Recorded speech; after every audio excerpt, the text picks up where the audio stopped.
لا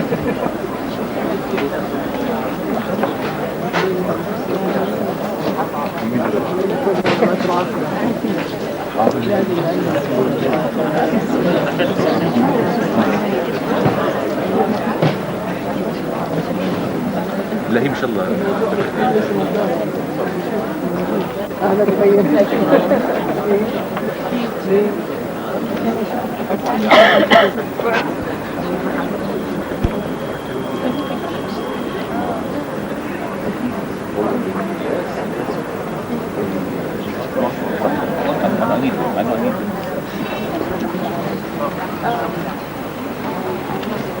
يا أهلا وسهلا أيها العزيزات أيها الأعزاء. اليوم في عندنا مناسبتين حلوات. معرض السيد رضا القعوار من مجموعة التراث الأردني الفلسطيني اللي كلكم شفتوها فوق، وأستاذنا الكبير ساها أزكان اللي بشرفنا للمرة الثالثة على دارة الفنون، وشرفنا بوجوده وبخبرته وبعلمه. فالليلة بده يكلمنا عن 20 سنة يعني عن جوائز الآغا للعمارة، ودي مصحوبة بالسلايدات.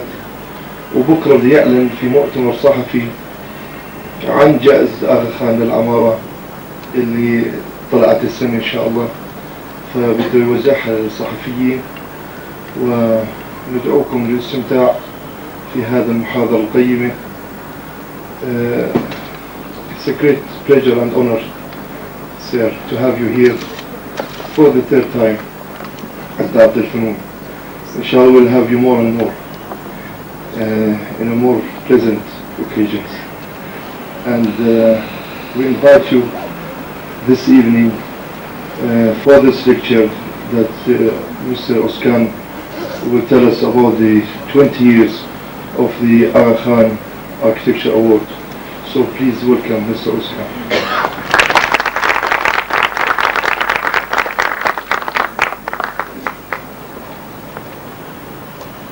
Thank you very much, Ali Mahir.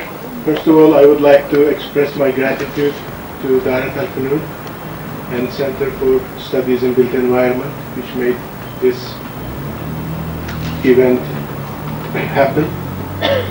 I always had very fond memories of Jordan, and I have been many times, I've seen almost everywhere. And my last experience here was a lecture by Zaha Azkan. It was freezing cold, and you culture lovers of Amman heated the place with the warmth of your hearts. Nobody moved, including Her Majesty herself. And for tonight, I said if no one shows up, I told Ali Mahir, it's not my fault. It's basically the experience they had before.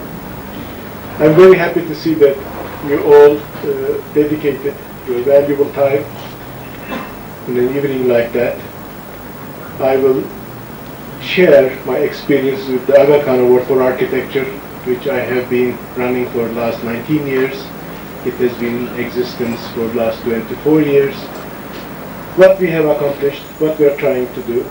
I will be very brief for everything. I'll just go around the issues that would interest you, show as many images I can in order to not to make it boring. This is not particularly a theoretical lecture on architecture.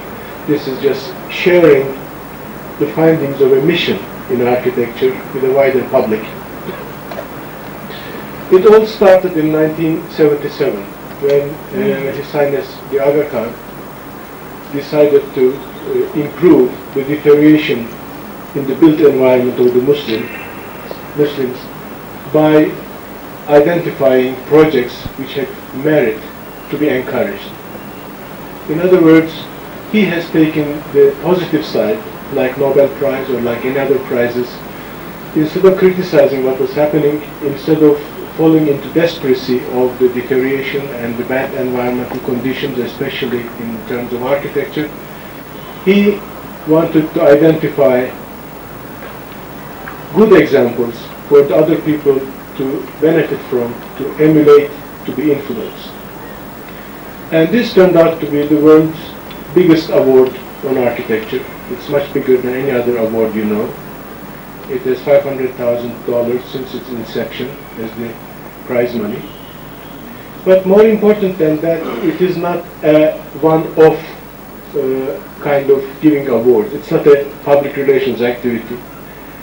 We research, collect, explore, and give the awards by an independent jury, completely sovereign. There is no censor, no screening, no approval of the jury decisions.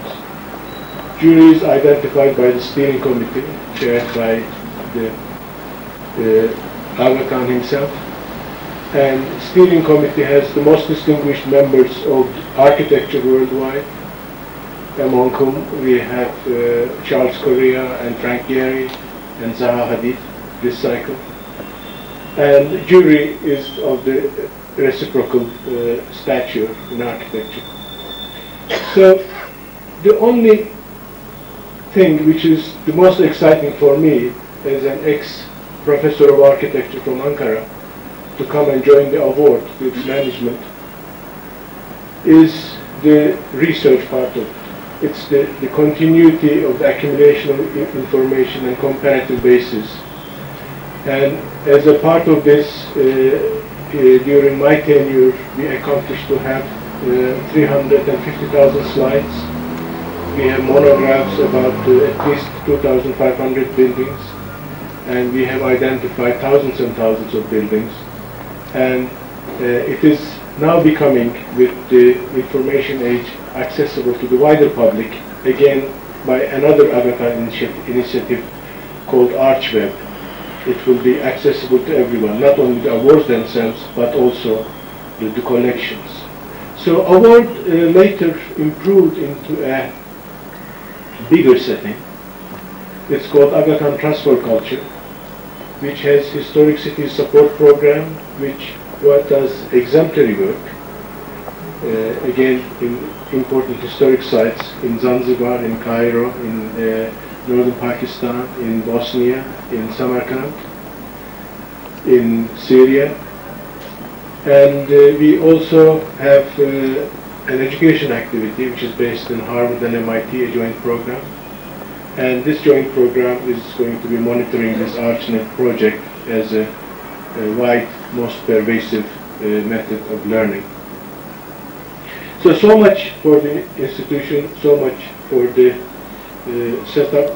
Let me go with the slides when the projectors are on, and let us go into the projects. When the award was established in the 1970s, some of you will remember that there was a horrific damage on the historic environments. The old buildings were considered to be ugly, out of date, and everyone wanted to have their concrete shack, thoughtless, and the speculative building was widespread all over the place. And the steering committees of the Ouzkan Awards never wanted to give any compromise from the modernity or contemporaneity, but they wanted to project the history for the future. So in the first cycles, it was important to have projects which were, in archaeological sense, restoring old monuments and letting them for the future.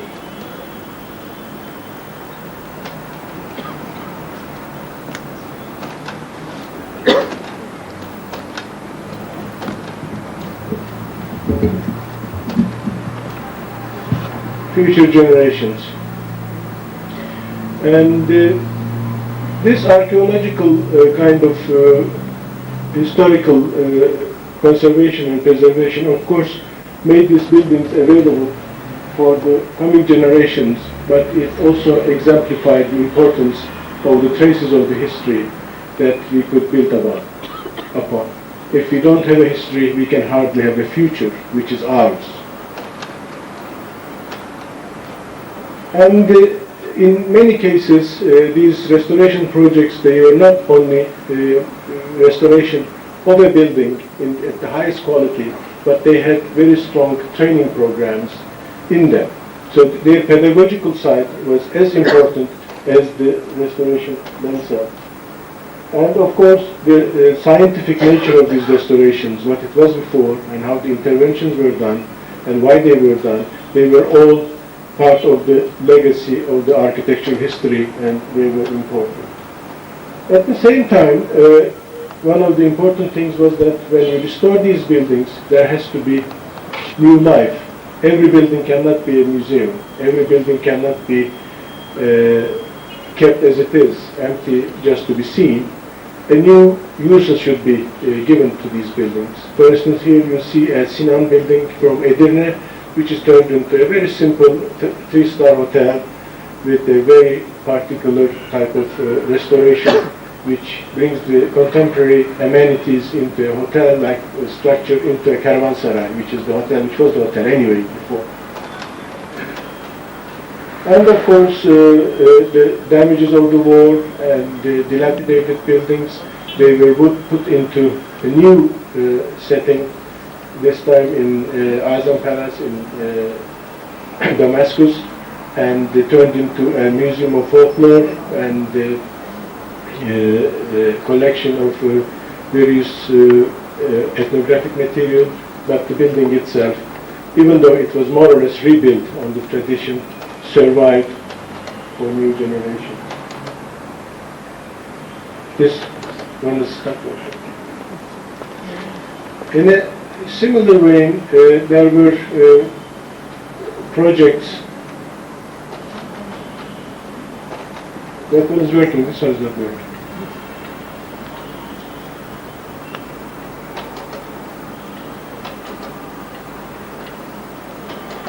And two projects, this one and the previous one. One is the National Palaces of Istanbul. The other one is the Turkish Touring Club.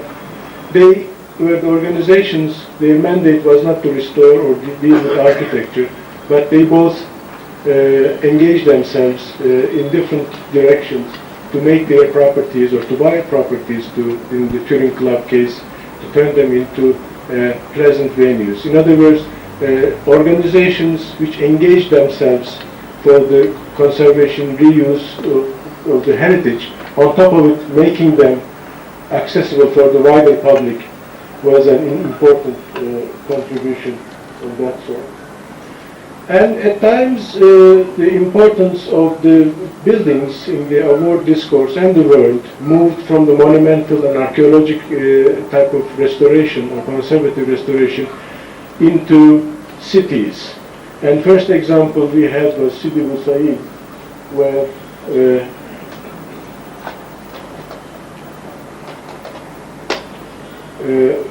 the rich people of Tunis, they moved out to Sidi Bou Said, nearby satellite of the city, and there they restored houses at their own expense, but with the strong advice from the Association de la Sauvegarde de la Médina of Tunis, and they have formed an NGO of their own and became the leader of this kind of work.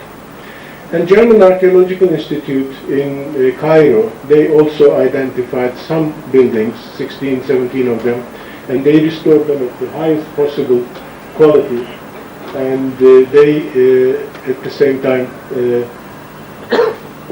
had a mission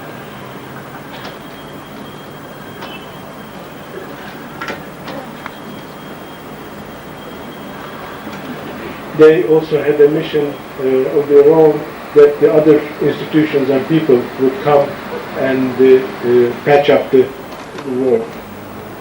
And Asila in Morocco is a town on the shore of the Atlantic where some initiatives from the people, they invited artists, hundreds of them, to come and work there for a month or two and display their work, do some urban art.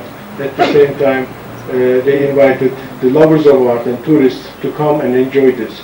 So one activity in Asila in Morocco has become an important aspect for the people, or incentive for the people, to restore their houses, to give hospitality to the artists, and get some lovers of art, visit their city, and map themselves and their city on the world of art and the world of cultural heritage. And the people who were initiating this program, they also particularly lived there, including the present Minister of Foreign Affairs of Morocco now. They also became exemplary themselves by living in Asila and keeping houses and doing work at the same exemplary quality. And another example, this time from again Tunisia, Kairouan, was more or less like the Egyptian project. They restored many monuments at the most articulate way, and they connected them, and they brought a history of the urban tissue with monuments and the housing around that to a level that the old history of the Medina was detectable by the people.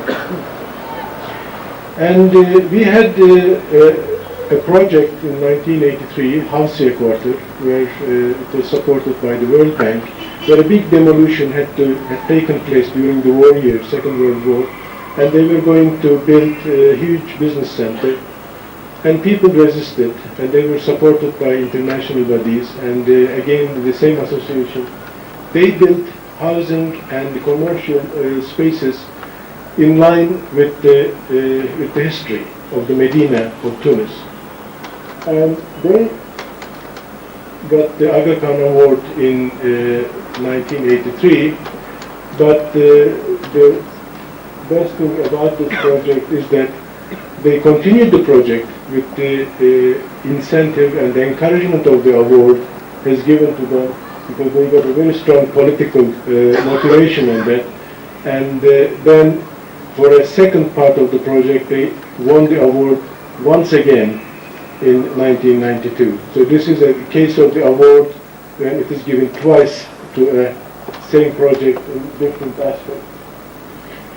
In ex-Soviet Union, present Uzbekistan, Bukhara had a tremendous urban heritage. It's one of the centers of the Islamic thinking and one of the most important scholarly people lived there. And Bukhara was an important case for the historians of the Soviet Union, but they used very bad restoration techniques. So many of the buildings were damaged by the restoration after 1920s.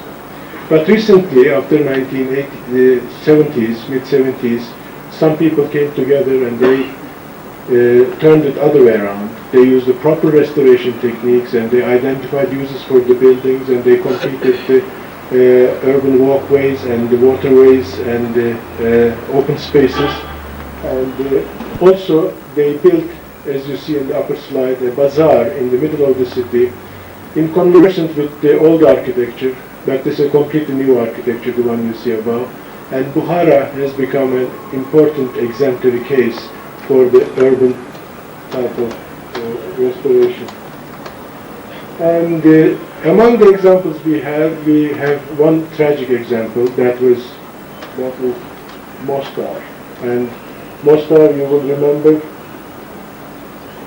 is a city in Bosnia-Herzegovina, and they had one of the unique methods of financing the restoration of the city.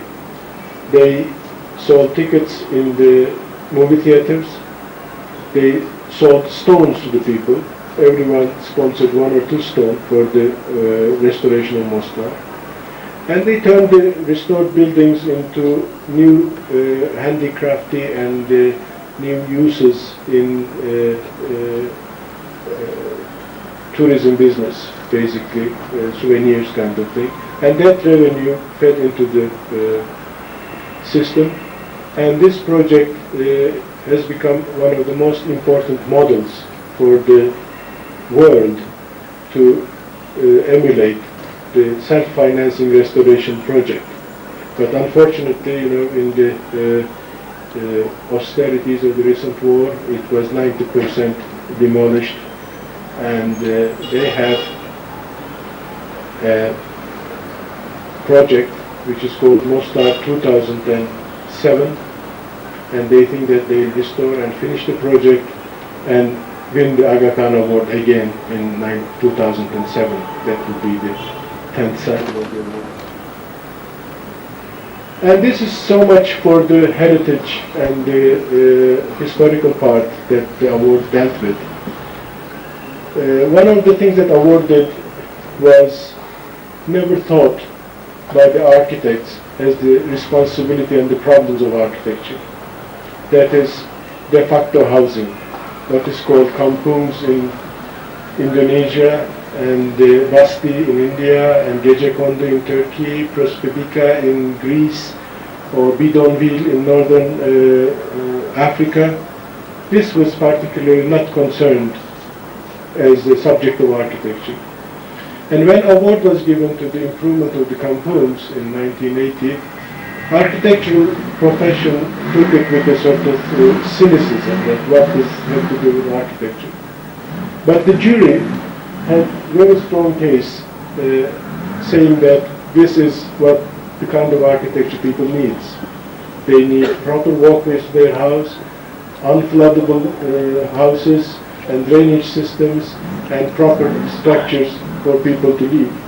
And we have given awards to the projects in Surabaya, in Jakarta, and Yogyakarta, and all those things have become important contributions. In a similar vein, we have given an award to a Palestinian camp in Amman, East Wahdat. And East Wahdat has become from a camp into a part of the city. It was a very touching project, but people worked not merely architecturally, but economically by keeping their funds to be circulated within the community. They opened the shops and they made sure that they use those shops and other commercial facilities, and in the meantime they improved their environment into a healthier and more livable space. And of course that referred to the recent tragedies of the last half a century or so of the displaced people, which is always very dear to our heart. Another project in the last cycle, it was a project which had the basis much different than any other project. This is a project in India, in Indore, and an engineer who was responsible of the planning, he had one premise. He said that people are talking about slum clearance. He says there cannot be slum clearance because slums are the people. If you clear the slum, then you lose the people. It should be improvement of their environment. So he very simply devised, as you can see, some water channels which were clogged and unthought and not used, and opened up some regular drainage of the water in the urban tissue, and on top of it he just filtered the water and oxygenated it in the form of public parks and pools. And then they realized that the people had the money to invest to their environment, to their houses. The reason why they were not putting their money into their houses because they didn't trust that space would be worth anything. So the whole thing transformed into a completely different happening. And of course we had from the Arab world sites and services programs. When you give land tenure to the people, when you give them the infrastructure, they act differently. They act in a more confident way as their own property, and they do much better. And also a way of doing that is just to ask people their commitment to their environment. This is a project in Hyderabad, and it is very interesting thing. And the premise here is that who gives credit to human honor? Who gives credit or facilities for a person just being a human being? In fact, nobody does. The banks ask for collaterals or guarantors or something to secure their funding. Whereas if you have those, you don't need the money. You are credible already. You can get it from other ways. And Tasnim Siddiqui and his group of people, they told people that if they come and if they declare that they are committed to urban life in the city, they would be given facilities. That's land, materials to build, and first jobs and economic activities, then they improve their houses. This is, I think, very important. This is the point where the credit mechanism in the world, all over the world, is very meaningless. It doesn't enable people, but it only enables the people who already have the money. And this whole place has become a school for new urban population. In other words, they came here and they settled down and they improved their economies and they migrated from rural to urban setting in a very smooth way without losing their social ties and their own references of their culture. And another example of a similar sort is from Muhammad Yunus, who started the Grameen Bank and Grameen concept. Grameen is again a very interesting concept of banking. All you need to do is to invest 1 taka, that is less than 1 cent, into Grameen Bank and become a partner. When you become a partner, they can give you whatever you like. Every person, in order to exercise his economic activity, needs something. If they don't have that thing, they just cannot function in the setting. A man may need a rickshaw or some instrument. A lady may need a sewing machine, or they may need a bicycle for distribution, or whatever they need. And Grameen Bank establishes cells of 10 people, and 11th one is responsible to the bank, and they pay in terms. But there is no condition for the credit. It's the group, they propose that this person needs, let's say $50 to do this, and the credit is given and they pay back, and they never fail doing that, because it's a social entity which underlies the responsibility. So here the credit is transformed, given to friendship as opposed to guarantee. And it is very interesting, and in the Grameen Bank they built more than 120,000 houses which are cyclone resistant and well built with the people's own participation, and maximum credit they have given per house is $300. You didn't hear wrong, it's $300, and people ended up with safe houses and they paid back.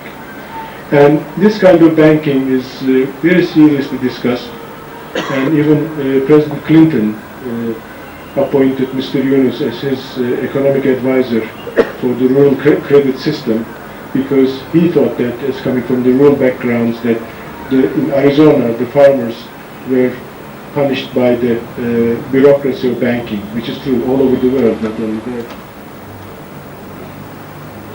And housing of these people, as we were telling of people's participation and contribution to their own environment, was important.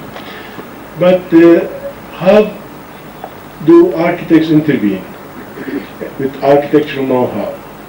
This is world-famous architect Balkrishna Doshi, who worked with Le Corbusier in Chandigarh, who worked with Louis Kahn in Ahmedabad. He's still alive and still designing. And Doshi said that if you give people the basic unit, that is the wet core, the toilet and bathroom and the kitchen attachments, then people could build their rooms around that as they like. But he said, as a world-famous architect, they can have a doshi house if they want. So he allowed people to perform their own good or bad taste, but the ones who wanted to have a doshi house, they could have it, as you can see in the above. So some people were loyal to Doshi's project, some people were not. But he didn't care, because his idea was to engage people into architecture and teach them how to solve their own problems in their own way.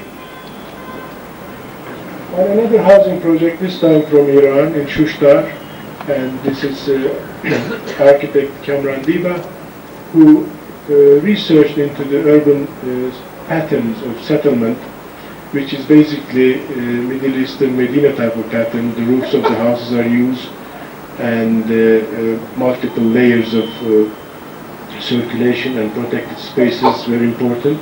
And he modernized it into a new housing scheme, which is called New Shushtar.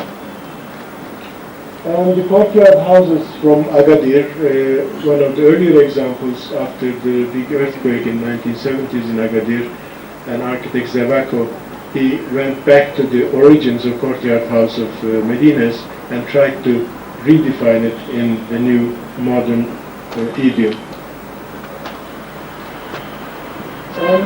Another housing project from Morocco, this time it is from Casablanca. It is one of the first examples of computer-aided design in their firm. They built about 3,000 units, but none of the flats were identical to each other, because they interviewed the people, they defined their needs, and they gave the flat configuration and level and the attachment of the rooms and whatever they wanted, depending, relating to their own family structure and their own needs. In other words, people let architects design houses in a big cooperative scheme among thousands of others, but to their own expectations and satisfaction. Another project which is also important for the participation of people, this is a project from Indonesia, in Pesantrans.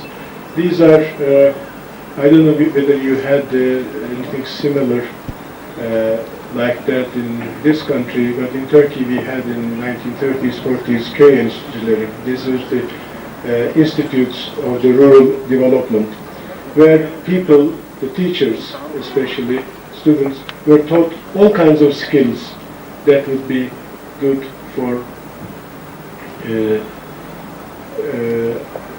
their own integration to the future society. In doing so, they also taught architectural skills, how to build firm, resistant houses. And this training program was also identified by the award as an important contribution. Award also went into the traditional architecture, what we call vernacular architecture, or architectural folklore you may call, and you may call rural architecture in various forms. But they had one thing in mind. The juries wanted to have a living example of that. And this is a mosque in Mali. It was built over 35 years. One person built it on his own. And the first time he left this village was to come and receive his award in 1983 from President Evren in Istanbul, the Topkapı Palace. And the living nature of this tradition was encouraged by the award jury. And also another example, this time from Niger, and the jury found 3 years later this example even better, more plasticity and more strong aspects of artistic expression, and gave the award to that.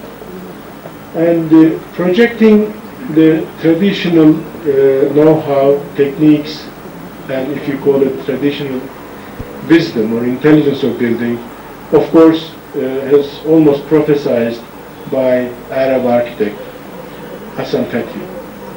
Hassan Fethi talked about not building on the site, but building of the site. Because he said that wherever human beings went, from Arctic circles all the way down to the equator, they found materials to build their houses. You don't need to import anything to anywhere. It is how to bring them together. And he advised the architects to develop technologies that are appropriate for that. And he saw that as an important contribution of architectural profession to the people at large. And his line was followed by his partner, and they taught in the same university together, Ramses Viswasif, who had dedicated his wealth after his death to underprivileged children and orphans to teach them basic skills of arts and crafts so that they could live and survive and be economically independent. But he put one condition, that everything was going to be built in mud, and mud brick architecture would be encouraged and researched and perfected in a way. So this mission was taken. And also similar mission in the basis of the sort of classical architecture of expressions by taking up one of his students, Abdul Wahid al-Wakil, who did this in a series of mosques in Jeddah, Corniche, and one of them was identified as being the best among them, and he received the award. And al-Wakil also, prior to that, did a private house in Alexandria on the Mediterranean, again using the traditional techniques of construction, which was awarded.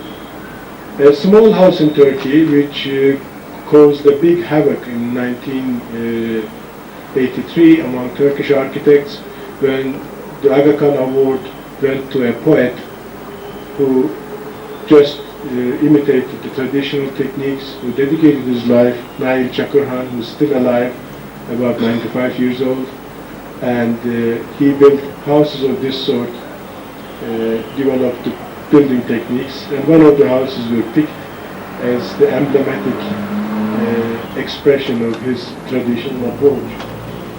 And similarly, a professor from Technical University of Istanbul, Sedat Gürel, built a house in Çanakkale which responded to the culture of the Aegean, and it had a very simple plan arrangement, which is more or less like any informal settlement anywhere.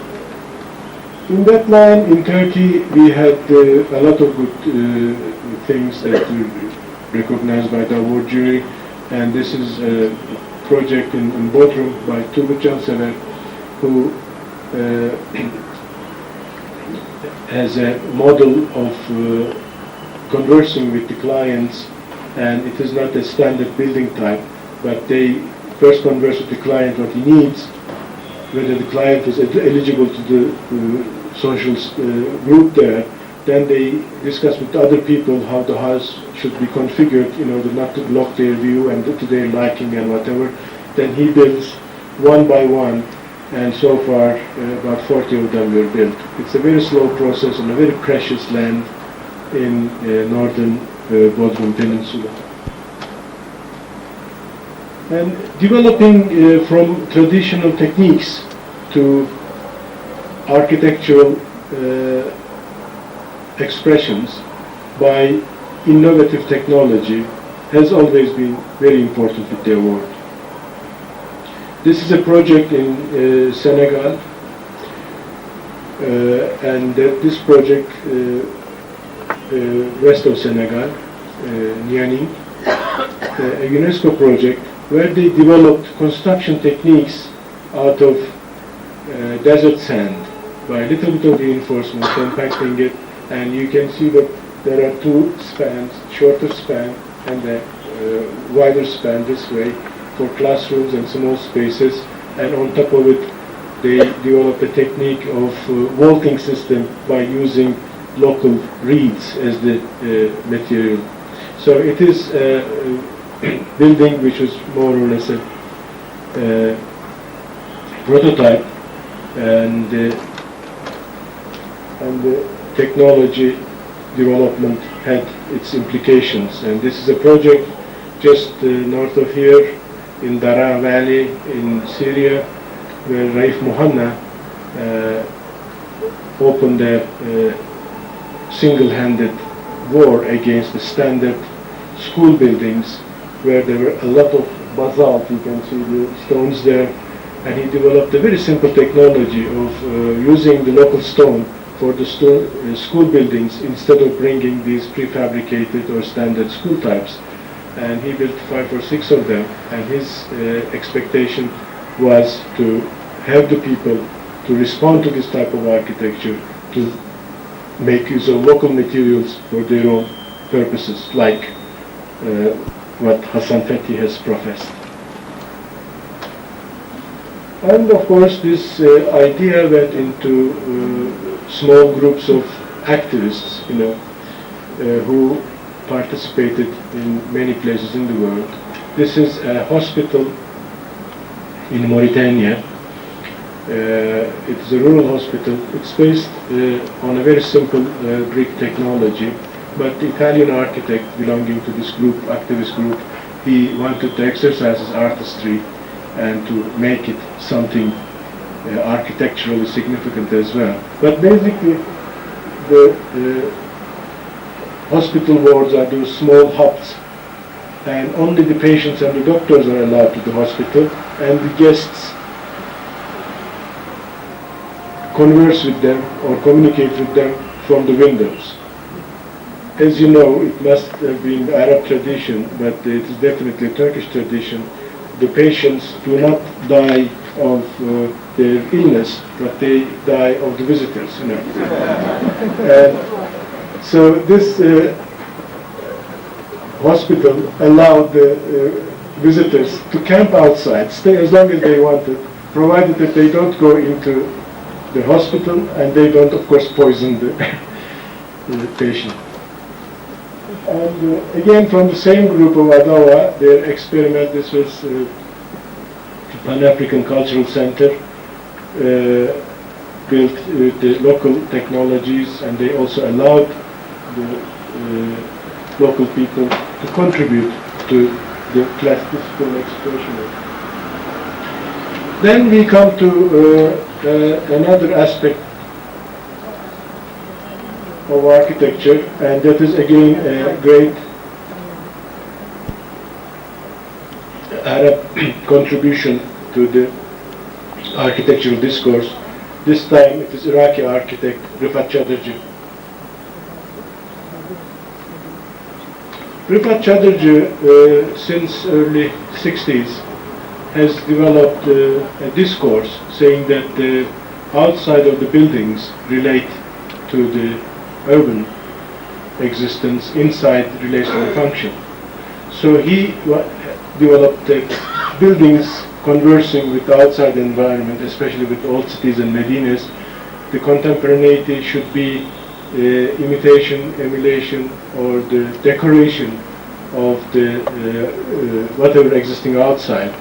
It is more or less like Robert Venturi type of praise of the folklore with little architectural input.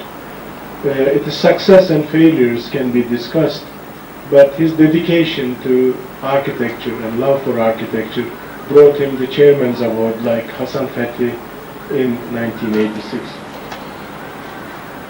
And building in the context, respecting to that, this time we have a project from, again, Mali, Andre Ravero, the architect. As you can see, this clinic is a street, and it is in concrete, it's not in mud, but it converses with the context of the village. And it's organized in the form of a street in the village, so that the villagers would not hesitate to go to a clinic. The clinic becomes a part of their daily life. So both the plan and the construction system particularly conversed with the architectural setting. And similarly, this is a project in Samarinda in Borneo, where the street vendors, or what you may call them hawkers, were organized to give them a land tenure and build contextually in the heart of the city and become a part of the urban commercial initiative. And building in context, of course, we have many examples of this in Riyadh. This is Ali Shwaibi in Riyadh. This is a mosque and a commercial center called Al-Kindi Plaza. And we have one of the most famous architects of the Muslim world, Rasim Badran, who lives here, who won the award in 1995 for the Great Mosque and his operation on the lost urban tissue of Riyadh by bringing contemporary architectural solutions with contextual impressions that converse with the Riyadh or Najdi heritage of the region.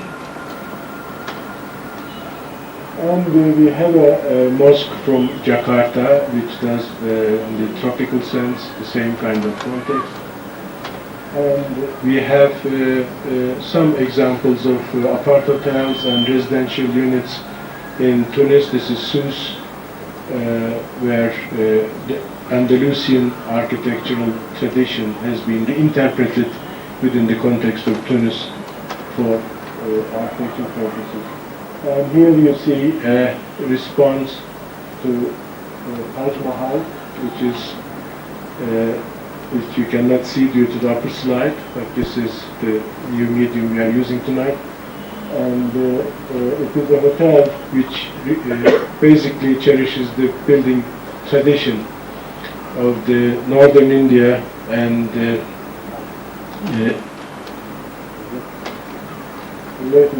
school in Tunis, again in the same line with the previous project in Sousse, and people of the old city, they resisted for a standard school to be put into their urban setting, and they proposed a different building, and this different building is the one you see as a courtyard with galleries around it and different things.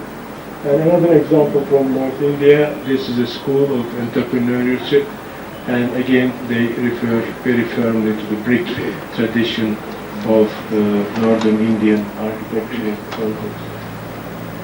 The famous Turkish architect Sedat Eldem, he responded to in a very difficult site in Zeyrek in Istanbul, while building the social security complex, small clinic and offices, and he did not compromise from his architectural expression, but he broke the masses into small pieces and conversed with the setting.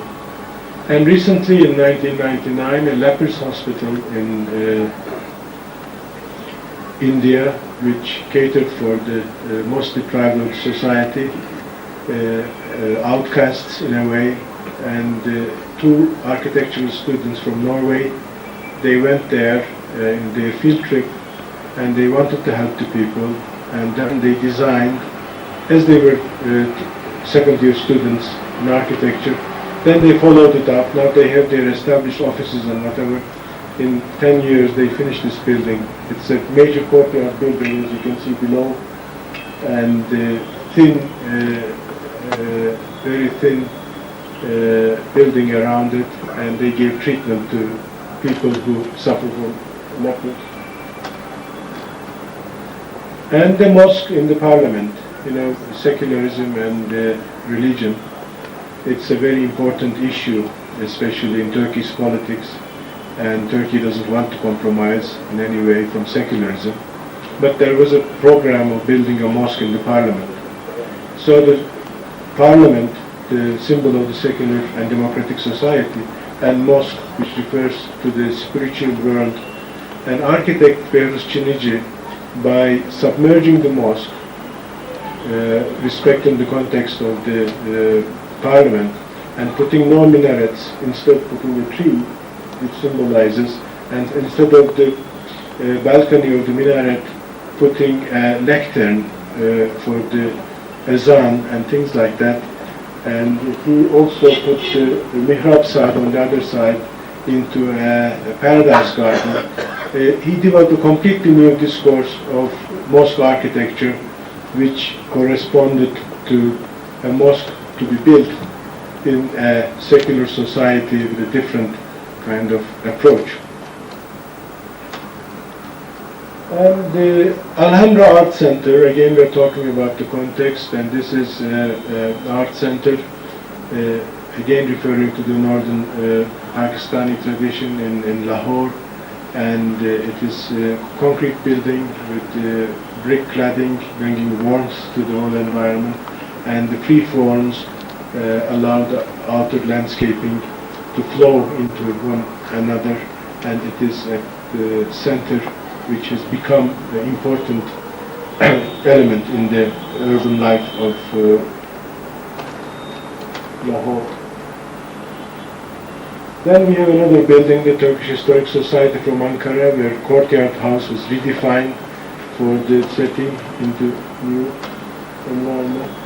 And then we have the French Cultural Center in Senegal, where the architect referred to people's local culture to familiarize or to make French look sympathetic to them.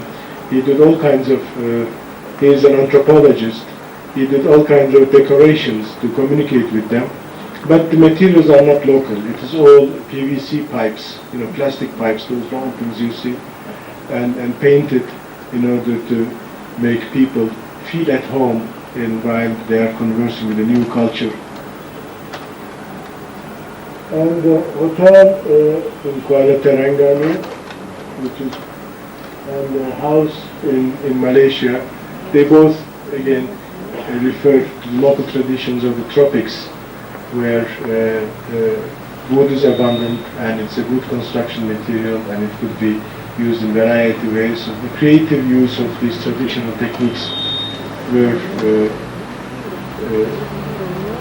identified. One of the most important projects we ever have given the award is this arid landscaping in Riyadh. I want to just spend a couple of minutes on that because it is, I think, very important, and I know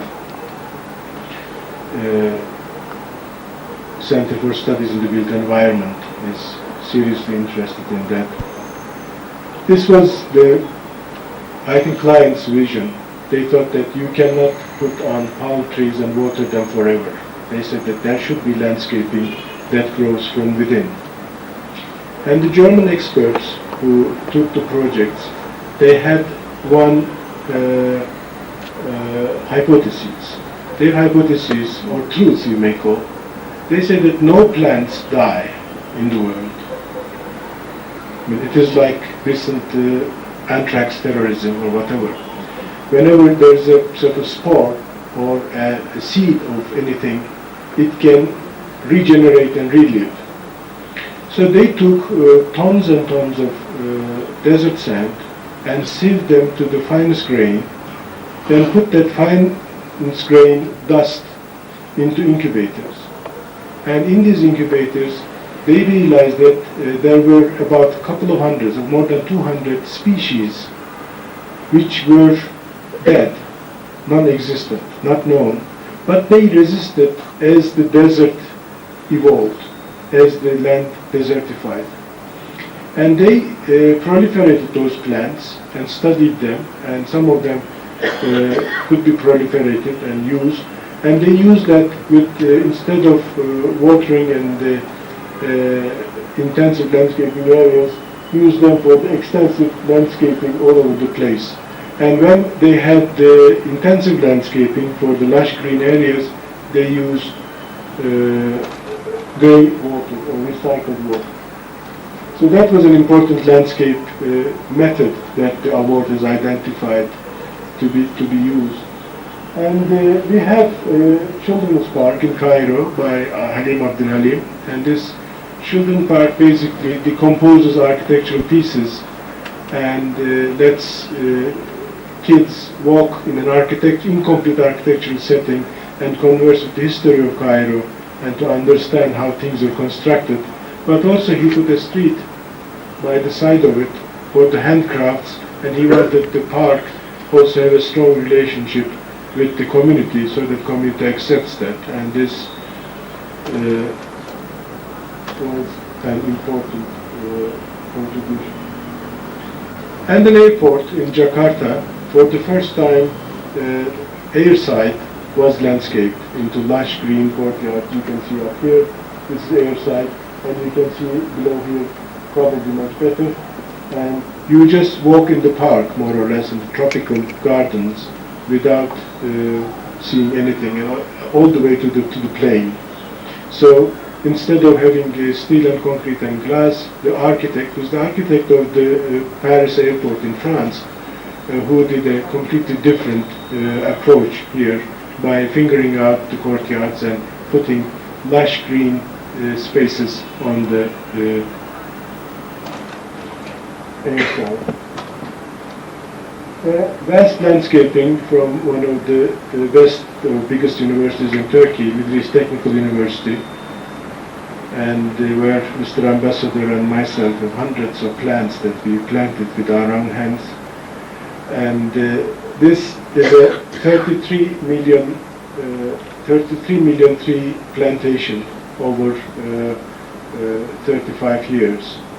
And the university area was more or less equal to the settlement area of city of Ankara, and it has protected vast area and became the lungs of the city over time. Of course, what is architectural in it would be the question that you'll be asking.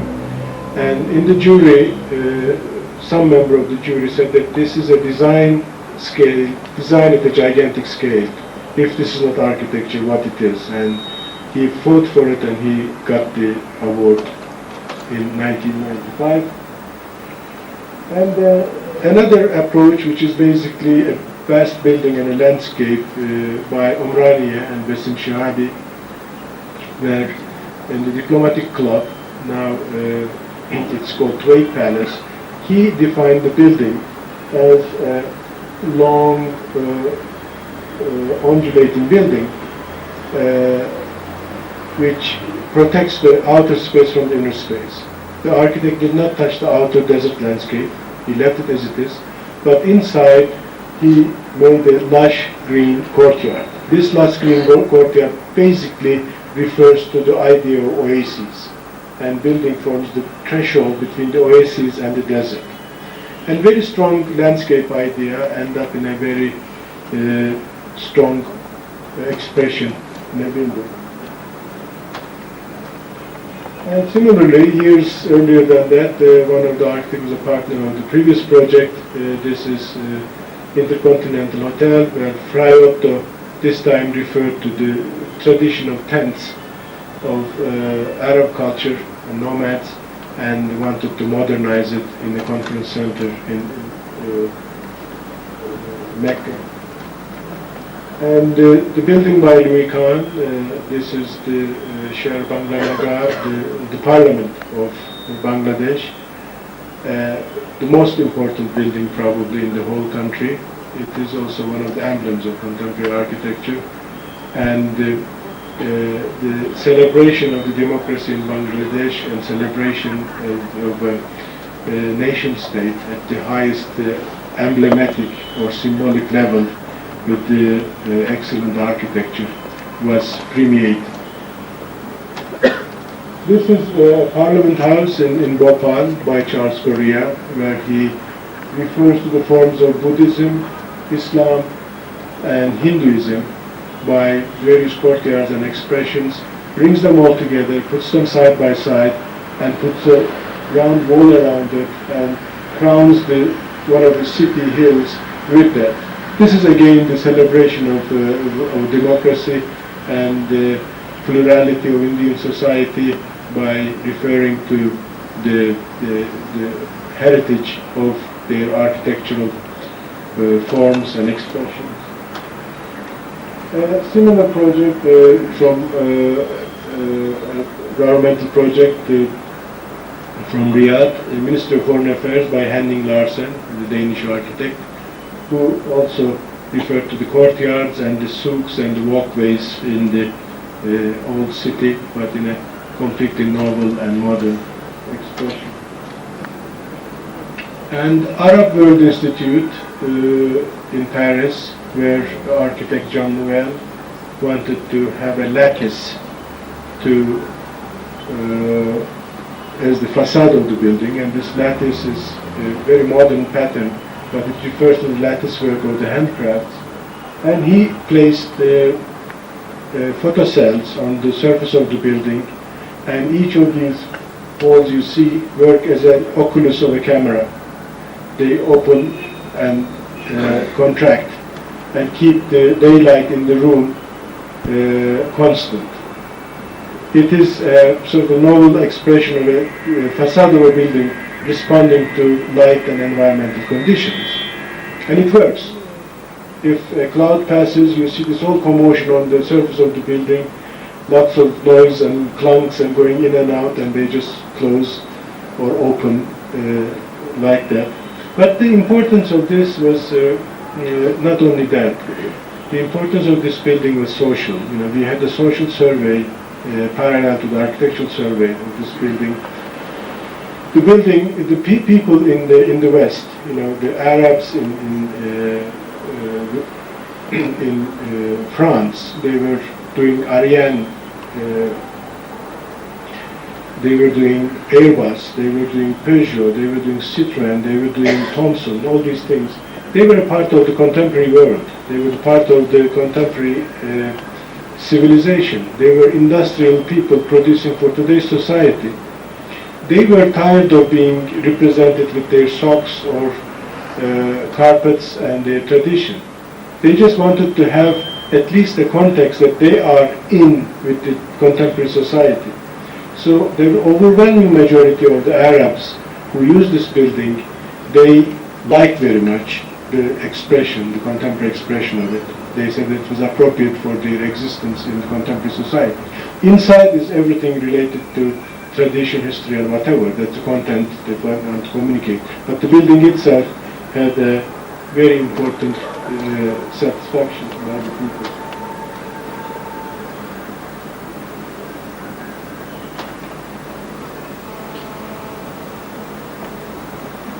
I think I left you that. Okay.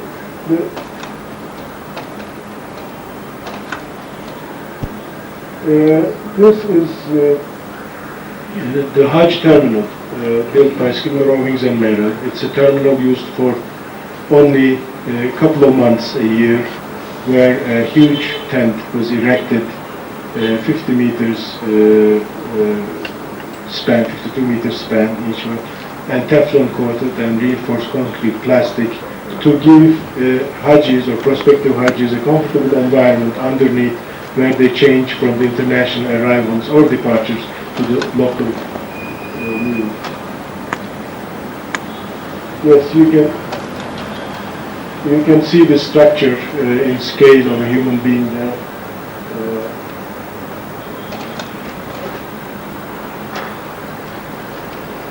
And Sharafuddin's White Mosque in Bosnia, this is also a contemporary expression of mosque architecture. And when the Muslims were minorities, they wanted to, again, be up with the times to have the simplest, serene and contemporary expression for the little mosque they wanted to have. And the symbols of the Kuwait state, the water towers, and at the time when they were built, they were very important. Here the architects, again Scandinavian architects, they wanted to go to the symbolism of an oasis and the collection of palm trees and the depth of the or importance of the water, and they combined all these things and came with a very abstract symbolism of these important aspects of water. So this is basically what we have accomplished so far. And each and every award is cycle is 3 years, and awards are given in very important symbolic historic setting of the architectural heritage of Muslims. First one was realized in Lahore, in Shalimar Gardens. And second one was in Topkapı Palace in Istanbul. Then we went to Morocco, to Wadi Palace, then to Citadel in Cairo, Salahuddin Citadel. Then we went to Uzbekistan, to Registan Square. Then we were in Surakarta at the Royal Palace in Java. And last cycle we held our ceremony in Shalimar, in Alhambra, Alhambra Gardens in Granada. And this time I came here to organize the award ceremony in Aleppo, third time in the Arab world, and it will be in the citadel of Aleppo, and we were invited by the Syrian government. Basically, you owe my presence to the preparations of that, and awards will be announced on the 6th of November, this cycle, and on the 7th there is a seminar which we discuss. If any one of you happen to be in Aleppo area, you are most welcome to participate to the seminar. It's open. This is one of the few awards which opens itself to criticism. I will not, I'm not in the position of disclosing the this cycles of awards, because they will be announced by Syrian President and His Highness on the 6th of November. But I can crack one little news. You will excuse me for being indiscreet. There is one Jordanian winner, and you all be going to be very happy about it. Thank you.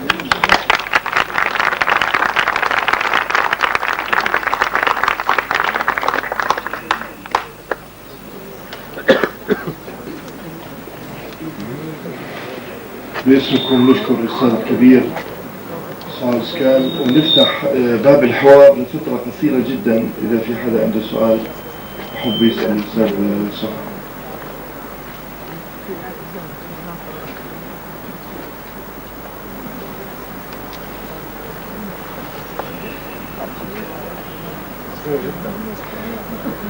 بشكركم جدا للتعاون.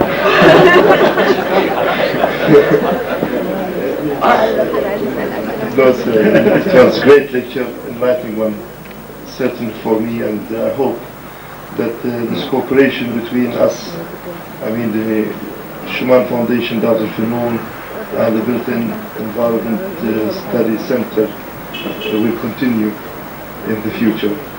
And I hope that this cooperation to invite the famous architect to here to Jordan to benefit from their experience, and it will continue also, because really till now all what you have done together in your conference, the first conference, and to invite all these great architects, it changed the landscape, the architectural landscape of Jordan, and it made it richer.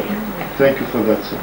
Actually, I must repeat here so that you put pressure on this person here. We are open to sponsor these lectures, at least once a year. We have funds for that, and it's up to them to organize with the people.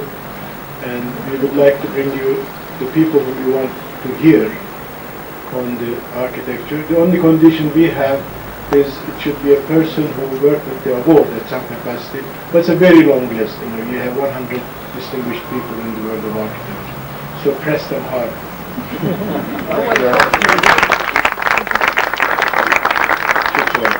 إذا لكم أي اقتراحات لأي أسماء في العالم تحبوا نعزمها، نحن جاهزين أنا والدكتور محمد. شكرا لكم.